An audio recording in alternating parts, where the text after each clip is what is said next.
Sejam todos muito bem-vindos ao Terra Legal Podcast. Comecei esse projeto aqui com a ideia de amigos e hoje estamos gravando nosso primeiro episódio. Nossa convidada de hoje, Cíntia Martins, da Recurso Sustentável, uma pessoa que domina muito bem o assunto, fala sobre soluções ambientais. Seja muito bem-vindo, Cíntia. Obrigado, Ramon, pelo convite. É um prazer estar aqui, batendo um papo para falar desse tema tão importante e que tem trazido tanto desconhecimento, medo, né? Assim, às vezes, tantos mitos aí ao redor desse tema, né? Que é essa questão das legalizações aí que envolve as propriedades rurais. Isso. Hoje o tema em específico vai ser regularização de barragens. A Cíntia é tecnóloga em saneamento ambiental, especialista em gestão ambiental e mestra em engenharia do meio ambiente. Ela é diretora da executiva da Recurso Sustentável, empresa especializada na proposta de soluções ambientais, atuante na área há mais de 20 anos, casada com o Igor, mãe da Diana e agora mãe da Laura. Laura está a caminho. Quantos meses? 6 meses, isso aí. Cíntia, então vamos lá. O assunto hoje é regularização de barragens. E eu quis abordar isso no primeiro episódio porque é um assunto que está muito na atualidade e vai ter muito profissional com essa dúvida, com essa demanda e o próprio produtor rural também, né? Ninguém sabe ao certo qual o passo a passo de fazer essa regularização, se é somente o cadastro, se tem outorga ou dispensa de outorga, se tem licenciamento, o que é que seja. Né? Mas vamos começar, antes da gente adentrar o assunto de regularização de barragens, vamos iniciar. Queria que você contasse um pouco da sua carreira. Como é que começou, aonde que iniciou, formação, tudo que você puder passar aí.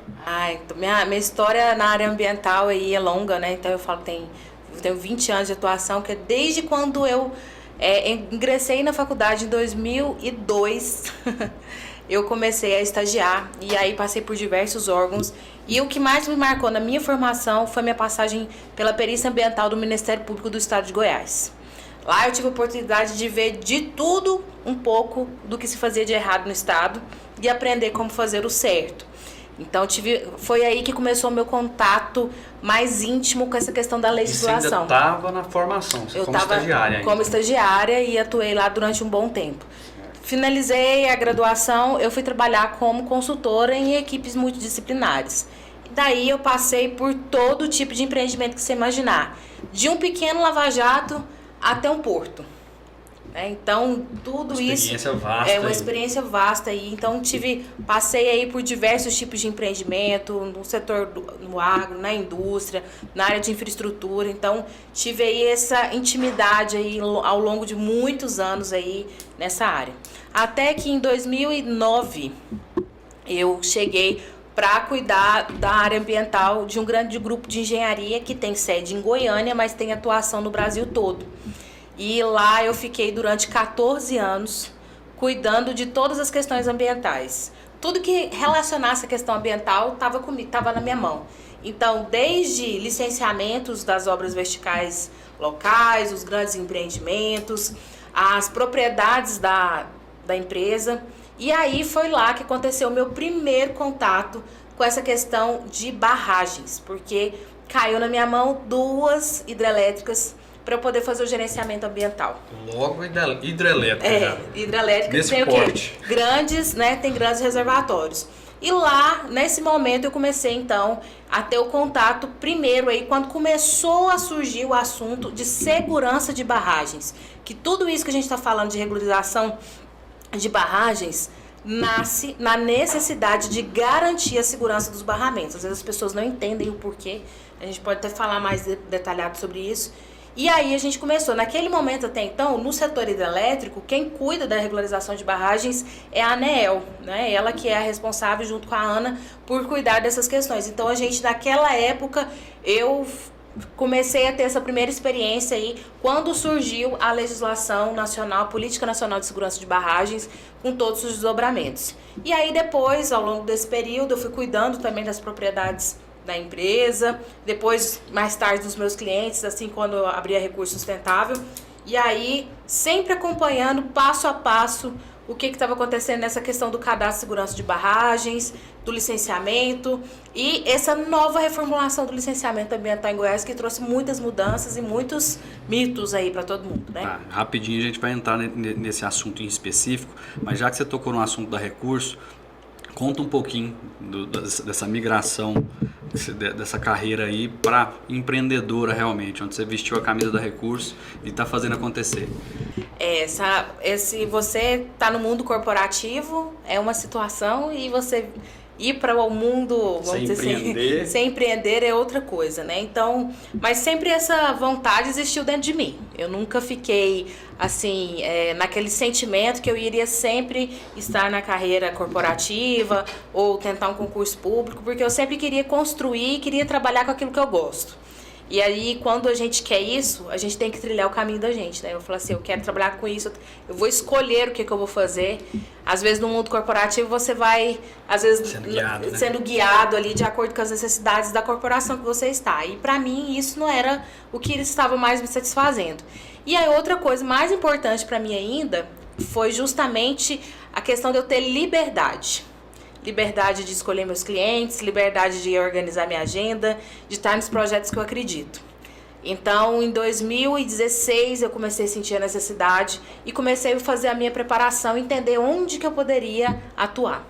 Então, 2016 aí foi meu grande marco, né? Tinha acabado pouco mais de 30 anos, 31 anos, eu fui começando a sentir isso ali, em virtude do cenário que eu estava observando, como é que era a carreira corporativa. Comecei a estudar, me preparar. Em 2019, então, eu abri a Recurso Sustentável e iniciei com a formação e capacitação de profissionais na área ambiental, dando cursos. Então, a ideia primeiro foi trabalhar na área da educação. Foi na área da educação porque eu já tinha um histórico, né? Foi assim que a gente se conheceu também. Vou contar daqui um pouquinho. Foi um pouco do meu histórico de docência, porque eu já era professora de cursos de pós-graduação. E os meus alunos gostavam muito das aulas, falavam, professora, dá um curso sobre isso e tal. Havia aquela demanda.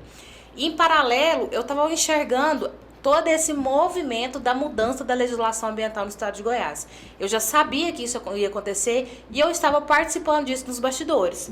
Porque lá pela corporação que eu trabalhava, eu acompanhava todas essas modificações que estavam acontecendo nas leis. Né? Ali a gente debatia, sentava com o poder público, representando algumas instituições de classe, como o Sinduscom, a FIEG. Então, eu vi a oportunidade, juntou a vontade com algo que eu era muito boa em fazer, que era a docência. Então, eu entrei por essa porta, mas sempre ajudei, trabalhei com alguns colegas em projetos específicos, aplicando a expertise, o conhecimento que eu já tinha. Né? Aí, quando foi em 2022, meados de 2022, aí esse desejo ficou mais forte, casou com o meu momento de vida, né? Agora eu era mãe, eu estava querendo mais ainda essa liberdade, então aí eu abri as portas da Recurso Sustentável como uma assessoria e uma consultoria ambiental. Hoje, realmente, a Recurso Sustentável, ela funciona como consultoria e dá assessoria para... Sim. Hoje a gente atua... empreendedores, produtores rurais... Hoje a gente tem três grandes braços na empresa. Um é o educacional, que continua muito forte. Né? A gente atende outros profissionais, assim como o Ramon, né? A gente se conheceu nesse cenário, nesse contexto. A gente faz turmas abertas também e atende os nossos clientes de assessoria para treinar a equipe deles. A gente trabalha muito no setor agroindustrial. Então, as equipes das indústrias, elas querem capacitar o seu corpo técnico. Os seus gerentes querem saber um pouco mais, mas às vezes não chegam no nível de ser os executores. Mas eles querem dominar o que é que eles precisam... Tem que ser ágil, né? Não pode esperar. Isso. O que eles precisam fazer. Então, foi justamente nesse sentido que a gente mantém esse braço educacional da empresa. E aí depois a gente tem 2 outros braços que eu chamo, um de assessoria, que é o licenciamento em si mesmo, onde que a gente vai cuidar de toda a regularização ambiental, focado no licenciamento e no pós-licença, porque não adianta só tirar a licença, né? Uhum. Depois é muito mais difícil manter. Tem muita condicionante para cumprir, muitas tarefas depois para a gente cumprir depois que sai a licença. Então a gente está nesse segmento, a gente atua muito no setor agroindustrial, no agro também, com algumas propriedades rurais, alguns proprietários principalmente produtores pecuaristas, né, que são clientes de alguns frigoríficos que a gente atende, então a gente está nesse nicho aí de mercado. E a gente também tem um outro segmento que eu separo aí, que é a consultoria ambiental. Aí são projetos voltados para crédito de carbono, para práticas de ESG, implantação de sistema de ISO 14001, que são coisas um pouco mais refinadas para empresas que já estão um passo à frente nessa questão ambiental e da sustentabilidade. Então a gente tem essas 3 grandes áreas aí que a gente está estruturado. Não, beleza. Sobre a Recurso, realmente, sobre a parte educacional da Recurso, eu posso dizer, eu sou cliente. Eu conheci a Cíntia, para quem não sabe, eu sou proprietário de um escritório de regularização de imóveis rurais que se chama Norte Agro. Essa empresa é especializada na área de regularização, tanto fundiária e ambiental. Então eu procurei a Cíntia em grupo de WhatsApp. Falei, gente, eu preciso de uma pessoa aqui que saiba ensinar os meus colaboradores a trabalhar com esse e esse segmento aqui. Tem alguém? Todo mundo falou de você. Todo mundo falou da Cíntia, falou, vai nela lá que ela vai resolver seu problema. Aí conversamos, marcamos um treinamento com urgência. Em 2 dias eu acho que ela deu conteúdo de uma formação e de uma pós-graduação. Tudo em 2 dias a gente fez. Aí fizemos um treinamento lá, um bate-bola gostoso e viramos parceiro aí. Né, Cíntia? Mas sobre a Recurso, sobre sua carreira, que história, né? É muito para pouco podcast. Mas vamos entrar sobre no assunto realmente de interesse nosso, que é a regularização de barragens. Eu queria fazer assim, ver se você consegue me auxiliar. Vamos fazer um passo a passo disso. Para o produtor rural, para o consultor, a pessoa, o profissional que está assistindo a gente aqui, poder entender, né, e compreender realmente qual que é o processo da regularização. Né? Qual que é o primeiro passo para fazer a regularização de uma barragem? Aqui no estado de Goiás. Aqui no estado de Goiás. Vamos fazer esse recorte. Isso, vamos fazer, porque senão o pessoal dos outros estados aí vão ficar confusos. Manda pergunta pra gente, que da medida do jeito que for indo aí a gente consegue responder, né?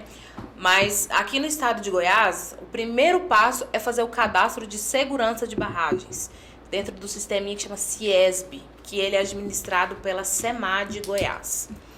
Então, esse é o primeiro passo, onde você vai inserir, você vai fornecer para o Estado as informações das características do seu barramento.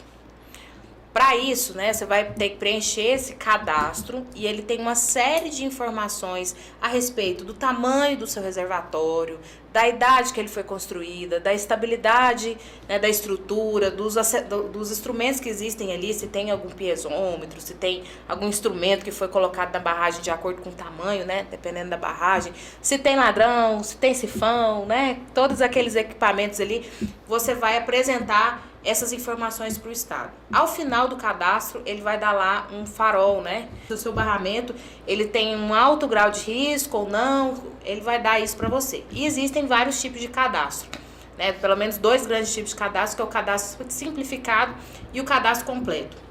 Esses 2 cadastros, a diferença vai demandar o quê? O tamanho do seu barramento. De acordo com o tamanho do seu barramento, o limite do seu barramento aí, é que a gente vai ter a diferença entre os 2. O tamanho aí é o perímetro da área inundada, vamos dizer. É o tamanho do seu espelho d'água. Né? Os menores, os menorzinhos, que é a grande maioria aqui do estado, eles têm, então, entra nesse cadastro simplificado, e aqueles maiores, de grande porte, entra no cadastro completo, que exige mais algumas informações e alguns documentos complementares. Então, e desses cadastros, qual o tamanho dos cadastros que se enquadra como simplificado? Qual o tamanho da área, né, inundada? Isso, até 1,2 hectares. Então, é aqueles bem pequenininhos mesmo aí. E guarda esse número de 1,2 hectares, que ele vai servir para você para várias outras coisas depois aí. Tô anotando aqui. Então, guarda. Então, assim, meça ali o tamanho do seu espelho d'água. Lembrando que é na época das cheias, né? E não na época das secas. É porque senão a gente corre lá e quer aproveitar e fazer na época da seca, mas sim, é o tamanho, principalmente ali a gente pega de referência no final do período do chuvoso.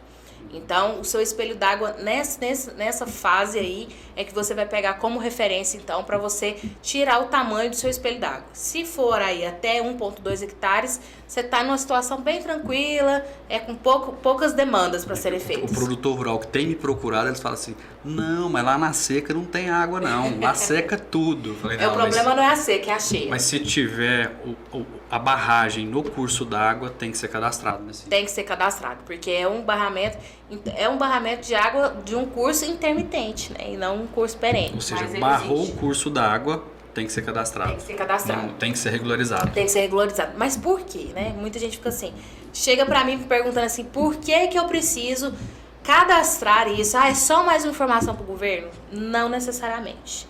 O que o governo quer fazer o quê? Evitar que aconteçam acidentes com rompimento de barragens. Aqui, a gente, não sei se você vai lembrar, ali no começo de 2020, quantos acidentes nós tivemos que trouxeram graves problemas. Teve um caso grande em Itaberaí, né? Teve o caso de Itaberaí, teve casos de Mozarlândia, teve diversos casos aí pelo estado, onde que quem está jusante sofreu muito. Os ribeirinhos que estavam ajusantes, as propriedades rurais que estavam ajusantes sofreram muito. Nós tivemos diversos casos. E isso também é um reflexo do que aconteceu anos anteriores com os 2 acidentes das mineradoras, né, principalmente Mariana, onde teve o rompimento de barragem. Eu acho que isso foi um boom nacional, foi um boom né? nacional. Despertou toda essa ideia da segurança de barragem. Isso. E aqui em Goiás, esses acidentes que aconteceram nessas propriedades rurais que trouxeram muitos transtornos e muitos danos, também acelerou esse processo. Então, a nossa legislação da Política Estadual de Segurança de Barragens, ela é do comecinho ali de janeiro de 2020. Então, casou justamente com esse momento e foi onde o órgão acelerou para começar a fazer essa cobrança. Então, vamos lá. Cadastrou, sendo simplificado ou não, vamos para o segundo passo. Qual que é o próximo passo? O próximo passo para regularizar seu barramento é fazer a outorga ou solicitar a dispensa de outorga de uso de água. Porque todas as vezes que a gente faz uma alteração em um corpo hídrico, seja corpo hídrico, um rio, que é superficial, ou subterrâneo, que é lá no lençol freático que eu vou captar água, ou eu vou mudar o regime desse curso d'água, eu preciso fazer eu preciso fazer pedido de autorização para quem detém o direito do uso dos recursos hídricos, que é o Estado. E isso seja em qualquer segmento, né? Segmento. Nós estamos falando aqui da área rural, mas em qualquer segmento. Você interrompeu, você obstruiu, você fez alguma coisa, alguma movimentação nas águas, aí você tem que fazer. Você precisa fazer. Por quê? Para barramentos, a gente precisa fazer. Porque eu preciso garantir que o barramento que eu fiz vai garantir a disponibilidade de água para as pessoas ajusantes, do volume de água que passa naquele rio ali, e 95% do tempo, que é o que a gente chama de vazão de referência. Aqui é 95%. É a vazão famosa que é 95%. Então eu não posso ter um barramento que vai, em certos períodos do ano, cessar a água que vai ficar jusante. Então eu não posso fazer uma acumulação de água só para mim. A outorga é o instrumento que vai facilitar para o poder público poder gerenciar ali, regulamentar a disponibilidade de água e o acesso para todos. Correto. Então eu não posso mudar o regime de água ao ponto de faltar água para quem está jusante. Então se estabeleceu, isso está estabelecido na literatura, na engenharia aí há muitos anos, se estabeleceu aqui no estado de Goiás essa regra que eu tenho que manter passando pelo esbarramento a água que estaria passando ali 95% do tempo. Por isso que eu preciso ter o sifão, por isso que eu preciso ter, né, alguns chamam de ladrão, ou a descarga de fundo, aqueles dispositivos que vão garantir que eu não fique com a água só para mim e não comece a ter problemas de conflito pelo uso da água, que é muito comum, né, quando a gente começa a ter essa série de barramentos, que quem está ajusante, quem está abaixo ali, acaba perdendo acesso à água em certos períodos do ano. Já nós vamos falar sobre isso aí, sobre sifão, sobre todas essas características aí. Então, no segundo passo, a gente vai para o outorga ou dispensa. Isso. O que é obrigatório? Ou seja, quais são os critérios utilizados para ser outorga e quais são os critérios utilizados para ser dispensa em barramentos? A gente começa o processo do mesmo jeito, fornecendo as informações do meu barramento para o Estado. E eu preciso informar 2 principais informações. A primeira delas, a altura do meu barramento, a altura do maciço, a altura da minha barragem. Aonde que eu capto ali a altura? Eu vou lá no meio da barragem, escolho o meio da barragem e da crista até a base da barragem pode ter até 3 metros. No meio do barramento, no eixo do meio do barramento, então, da crista a base no máximo 3 metros. No máximo 3. No máximo Acima 3 de metros. 3 já vai ser enquadrado como uma outorga. Como outorga. Somado a isso, então não é ou, é e, tá? E um espelho d'água de até 1,2 hectares, que foi justamente esse número que eu pedi para vocês guardarem aí na cabeça. Então, se eu tiver essas duas condições atendidas, até 3 metros de altura do barramento e 1,2 hectares, eu vou ter, então, vou ser enquadrado como uma dispensa de barramento. Aí o processo é bem simples, a gente fornece essas informações, outras informações técnicas também, que são necessárias. Damos essas informações, logo esse processo é analisado pela equipe técnica da SEMAD e aí a gente é encaminhado para receber o certificado de uso dispensado de outorga, sem pagar nenhuma taxa, e é bem tranquilo. Não tem taxa, não tem taxa, custo. não tem custo, não tem outros projetos. Agora, se o seu projeto se enquadrar fora desses parâmetros que a gente falou, Ou acima, seja, né? acima de 3 metros. Acima de 3 metros. Da altura do barramento e acima de uma área inundada de 1,2 hectares, aí já vai ser como outorga. Aí vai ser como outorga. Aí eu preciso apresentar um conjunto de estudos técnicos, né? Ter um responsável técnico para esse projeto também, para esse funcionamento desse projeto. E aí a gente vai encaminhar para o processo de outorga, que vai ter uma taxa a ser paga de análise técnica e o processo vai rolar aí depois disso. Então, nessa segunda etapa aqui também é um cadastro, tem um sistema específico? Tem. É o sistema Web Outorgas. Da SEMAD também, da Secretaria do Meio Ambiente do Estado, né? Do Estado de Goiás. Ela que monitora, ela que... Lembrando que, se vai ser do Estado, se esse rio for de domínio do Estado, de repente, se o seu barramento, se a sua interferência de outorga também não é só para barramento, é para qualquer interferência em curso hídrico. Se tiver em curso hídrico de água que é de domínio da União, aí eu preciso tirar essa outorga na Agência Nacional das Águas, na ANA. Isso. Então, para os rios de domínio... A complexidade é semelhante ou não? É mais moroso, a gente tem um processo um pouco mais lento. Eu acho, por mais que a Web Outorgas ainda tem algumas dificuldades, a gente, quando é no Estado, pra gente é melhor. Certo, então vamos seguir o passo a passo aqui. No terceiro passo, o que o produtor rural deve fazer? Aí ele vai encaminhar para a regularização do licenciamento ambiental desse barramento. Aí o bicho pega. Aí é a hora que a onça bebe água. Justamente. Aí agora eu preciso fazer o licenciamento do barramento e é uma atividade que está dentro da propriedade. Se eu tiver outras atividades dentro da propriedade que não foram licenciadas, ou se eu tiver algum problema de barramento, que foi alguma situação ali, algum passivo ambiental, alguma atividade que não foi devidamente licenciada, nesse momento vai aparecer. Ou então um desmatamento que foi feito de maneira irregular, um corte de árvores isoladas que foi feito de irregular. Chegou a hora de você acertar as contas com o Estado. Eu não vou entrar muito nesse assunto aí não, porque esse tem que ser tema de outro podcast. Tem, mas esse é um primeiro passo. Então a gente começa o processo de licenciamento com a DAI, que é fazer a declaração ambiental do imóvel. Mas todo barramento tem que ser feito a DAI ou não? Por que a gente vai... Tem a história da declaração de inexigibilidade aí. Tem. Onde que ela vai entrar? Algumas situações. Então vamos dar um passo atrás aqui, né? Vamos voltar. Porque realmente é complexo. Isso. Então, você que está assistindo aqui, que seja profissional, produtor rural, eu estou tentando destrinchar tudo isso aqui para você poder compreender da melhor maneira possível. Mas tem uma complexidade, tem uma grande legislação por trás, tem órgãos estaduais e federais. Então, tem que ter realmente a ajuda de um profissional, como diz o meme. Então vamos dizer, primeiro passo é o cadastro de segurança de barragem, segundo passo é a outorga, terceiro passo eu vou olhar para o licenciamento. Então aqui, mais uma vez, esse padrão aí, esse critério do 1,2 hectares, ele aparece novamente. Também no licenciamento. Também no licenciamento. Então, os barramentos até 1,2 hectares, eles vão cair no que a gente chama de inexigibilidade de licenciamento. Mas, de todo modo, eu preciso ir lá em outro sistema da SEMAD, também no sistema IP, cadastrar o imóvel e solicitar a a inexigibilidade de licenciamento. Então, abre esse processo de inexigibilidade. Até 1,2 hectares, a gente consegue fazer dentro do sistema IP com uma declaração de inexigibilidade. A gente vai fazer dentro do sistema IP se o município ainda não foi credenciado, descentralizado.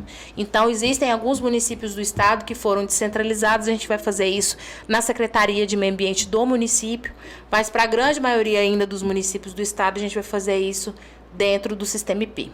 E aí, se tiver, então, até 1,2, eu vou cadastrar lá, vou inserir as informações. Se tiver até 1,2 hectares, eu vou receber a minha dispensa de licenciamento. Agora, se eu estou acima desse tamanho de 1,2 hectares, aí eu vou entrar outros critérios. Aí eu vou ter que passar para um tipo de licenciamento mesmo ambiental, que aí vai depender de eu fazer o cadastro do imóvel, responder sobre os passivos ambientais do imóvel, fazendo a declaração ambiental do imóvel, ou então respondendo isso dentro do processo de licenciamento. Em algum desses dois momentos eu vou ter que responder isso. E aí eu sigo, então, apresentando estudos técnicos, tendo os responsáveis técnicos para solicitar, então, o licenciamento ambiental. Então, sobre o licenciamento, a declaração de inexigibilidade para áreas até 1,2 hectares. Municípios descentralizados tem que ser feito essa dispensa de licença ser feita diretamente do município que é descentralizado. Isso mesmo. Né? E municípios que não são descentralizados tem que ser feito diretamente no sistema IP. Isso mesmo. Certo? Para licença mesmo. A licença, qual que é o nome dessa licença? Licença ambiental. Aí vai depender se o município for descentralizado, alguns municípios usam somente licença ambiental de operação.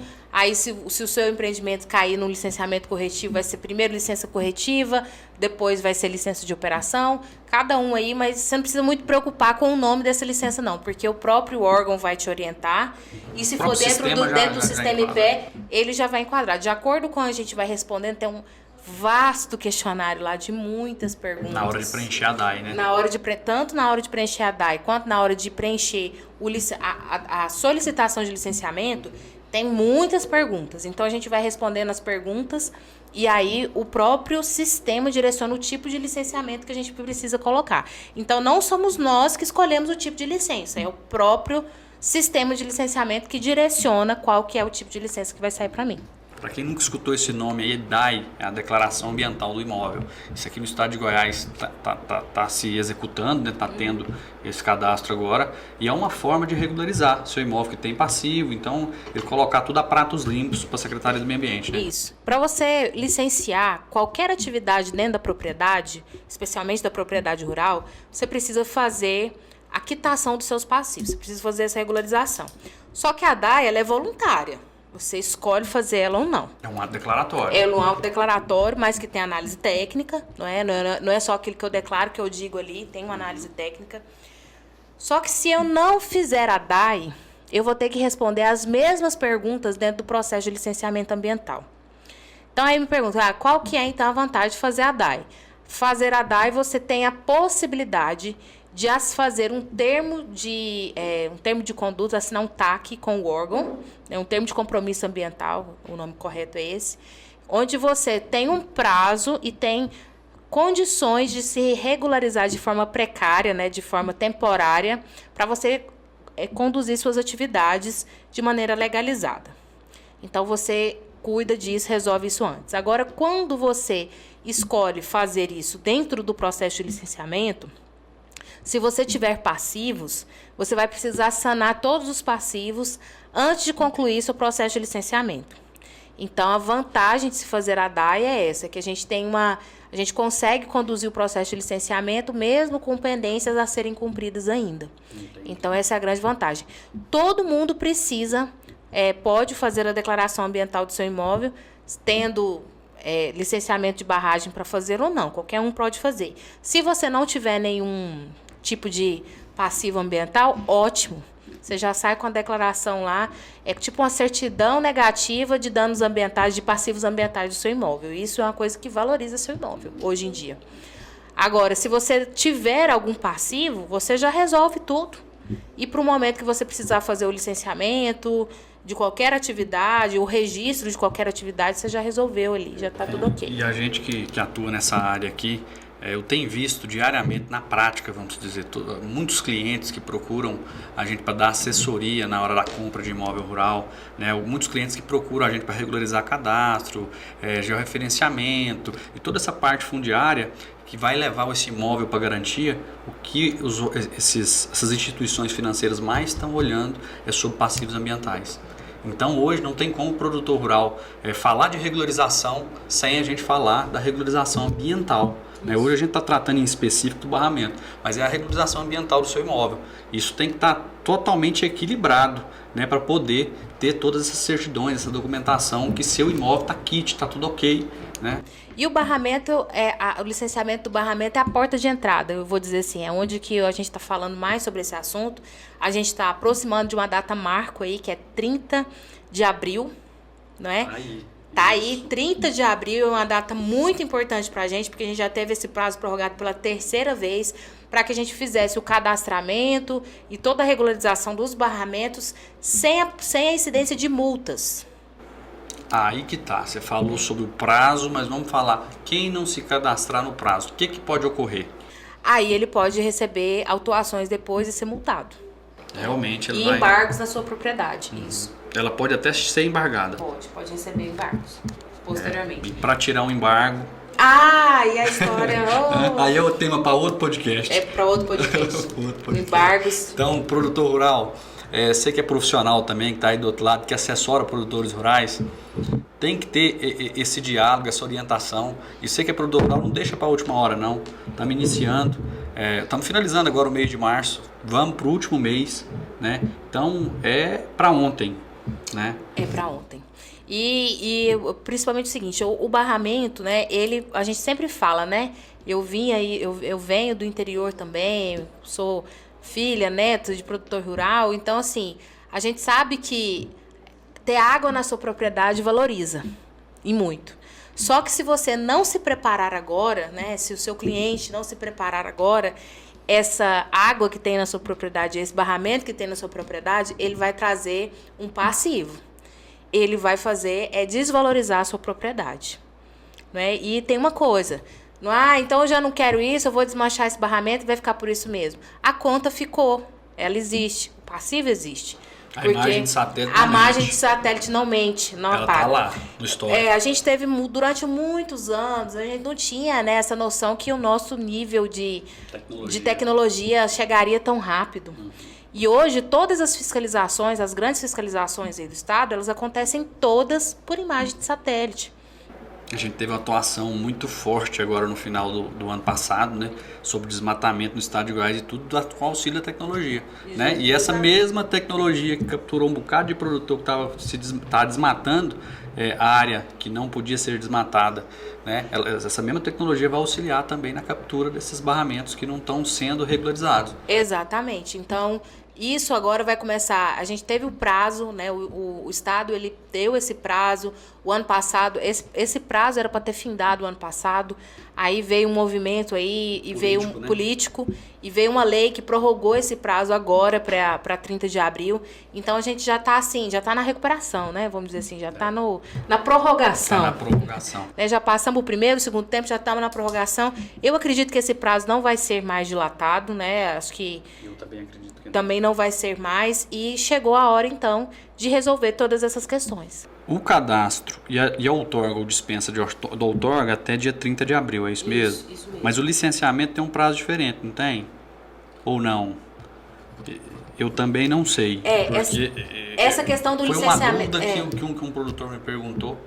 Essa questão do licenciamento, a lei ela não é clara. Da forma como você lê a lei, o meu entendimento é que a gente não tem mais a anistia aí de multas para o licenciamento. Porque ela é muito clara sobre o licenciamento, a lei fala muito clara sobre o cadastro e a outorga. Mas o licenciamento, esse você já devia ter feito. Então, pode ser que você caia num licenciamento corretivo e tenha algum ônus, alguma multa para ser paga. Mas essas multas, elas são pequenas, elas não são coisas grandes assim para se resolver, não. Dependendo do tamanho dos seus barramentos, que é a grande maioria dos nossos barramentos aqui no estado, cerca de pelo menos 1/3 dos barramentos a gente vai cair aí nesse 1,2 hectares dos barramentos que existem no estado. Tem muita coisa a ser feita aí. Então é um processo bem simplificado. Então você faça dentro do prazo que você não vai ter problema. Agora, para findar, andamos sobre os 3 passos aqui. Produtor rural que tem uma barragem, está abaixo de 1,2 hectares, que a grande maioria não tem bicho de 7 cabeças. Não tem bicho de 7 Cadastro cabeças. é fácil, dispensa de outorga. A única coisa que eu vou de falar, Ramon, é que procure um profissional idôneo e que realmente vai inserir as informações no sistema da maneira correta. Porque não é simplesmente mandar informações. Essas informações vão ser analisadas um dia. A gente tem um volume muito grande, não foram todas analisadas, mas pode ser que seu cadastro seja reprovado lá na frente.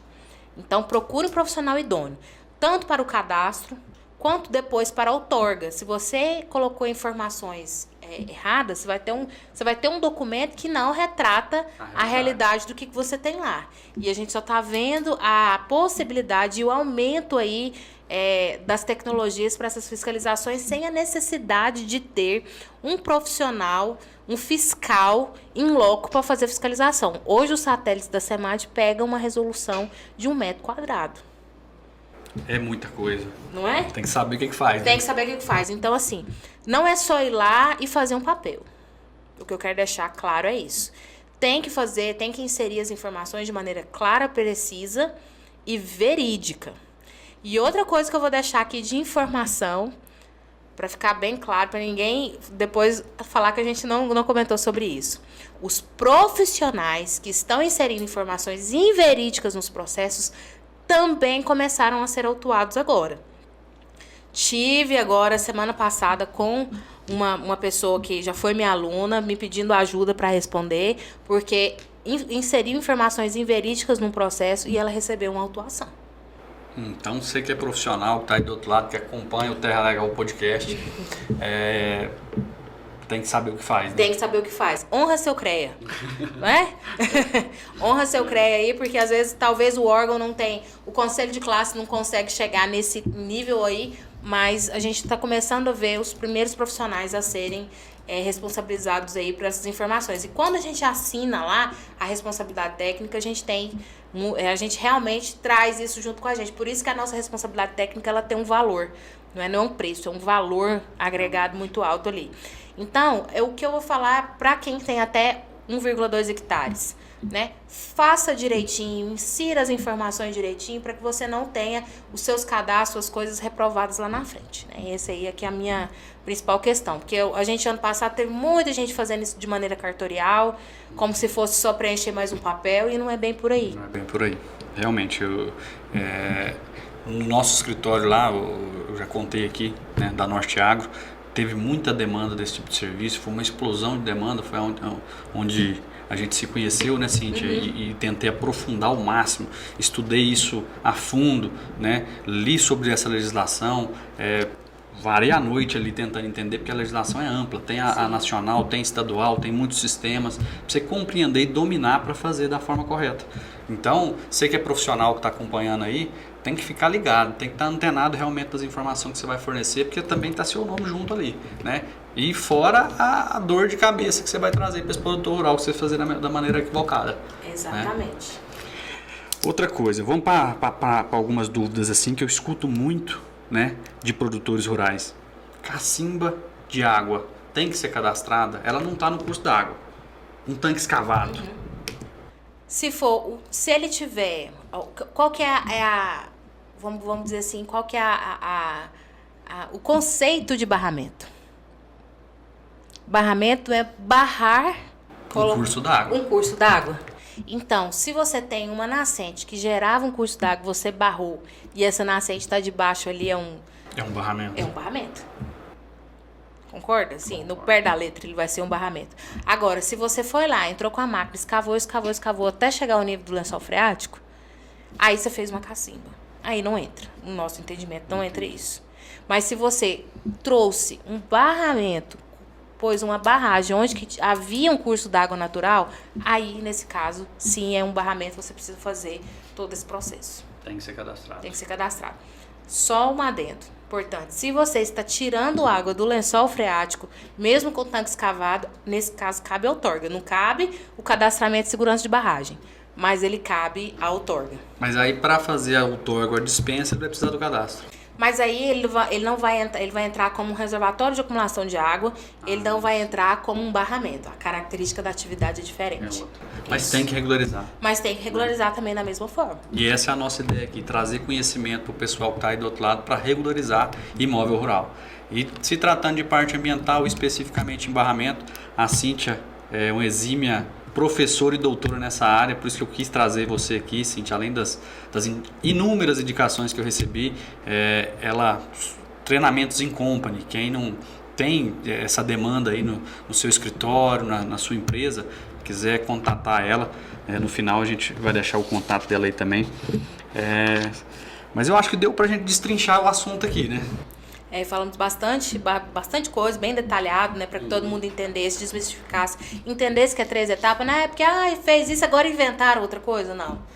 Na verdade, são 3 etapas que cada um vai olhar vai ter um viés. Então, só reforçando, primeira etapa, cadastro de segurança de barragem. Evitar que seu barramento se rompa, ter uma inspeção, ter uma verificação, ver qual que é o grau de risco, olhar para quem está jusante. A gente levanta todas essas informações, né, Ramon? Quando a gente vai fazer o cadastro de segurança. Então, a importância disso é evitar que seu barramento se rompa e cause problemas a terceiros. Segundo passo, a outorga. O objetivo da outorga, então, vai ser fazer o quê?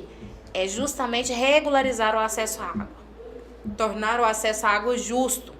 Se você tiver um barramento que não está permitindo passar aqui 95, você não vai ganhar nem a dispensa de outorga.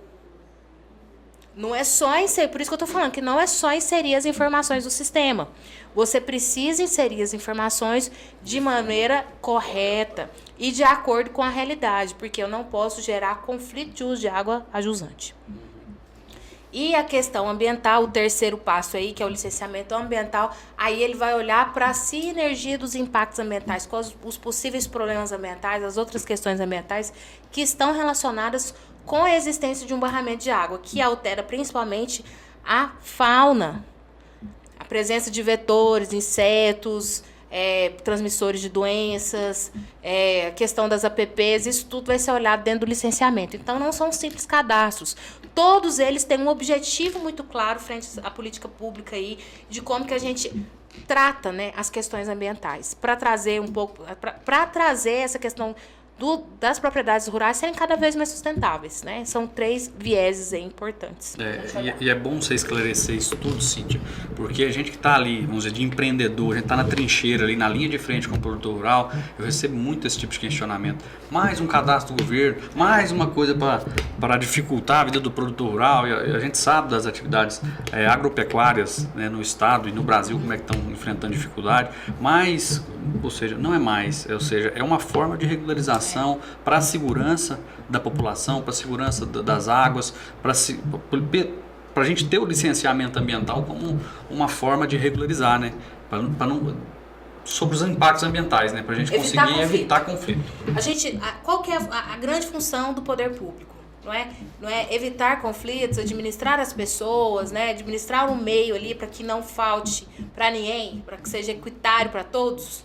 Então, a gente às vezes reclama muito, porque o governo não fiscaliza, porque ninguém olha. Agora, essas ferramentas que estão sendo criadas são tudo fruto da nossa reclamação de que as coisas que não tinha ninguém que olhava por nós, né? E agora, então, essa política aí começa a ser organizada, e isso o estado de Goiás tem sido muito bem visto frente aos outros estados, né, da federação, que está saindo na frente. A gente está tendo muitos benefícios, um cenário para o estado de Goiás está melhorando.